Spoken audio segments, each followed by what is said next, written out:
What would a 50-year mortgage look like? Who's it good for? What are the pros and cons? The Trump administration has talked about a 50-year mortgage, and in the industry, we've been hearing kind of small talk about this 50-year mortgage over the last few years, and they're thinking it's going to be good for housing affordability. But here's the thing, is when you have a mortgage, like a simple 30-year mortgage, the majority of your payment is going towards interest, like the first 5 to 10 years of your loan. So here's a real life example. My mortgage is about $18.25 a month, or $18.58 a month. That's what it is. And this is the amount that goes to interest, and that's the amount that goes to principal. So 77% of what I've paid for this year has been solely in interest. The year prior, I paid $12,000, almost $13,000 in interest. Why is that important? Is because when I hear 50-year mortgage, I hear a lot of interest. You're going to be paying almost double the amount of interest than a 30-year loan.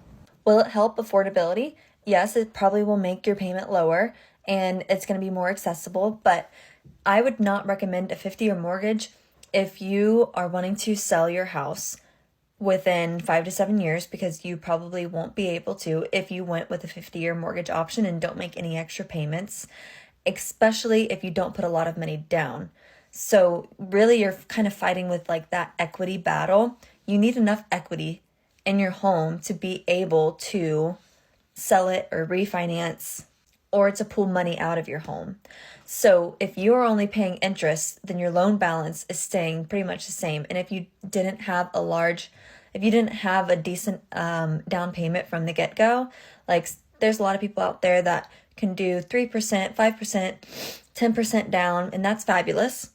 It makes it more affordable for the buyers to be able to enter in and become homeowners.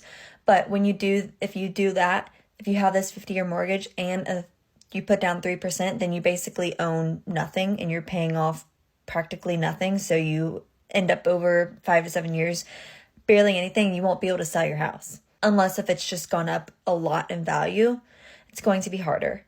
This would not be good for older people. 50-year mortgage, you're going to be in debt for the rest of your life and paying it until into retirement. Who do I see this being good for? I would say anybody that is really wanting to become a homeowner. They're young, first-time home buyers, and they see themselves staying in that house for a very long time. Like this, I'm buying this house and I'm going to stay in it forever pretty much.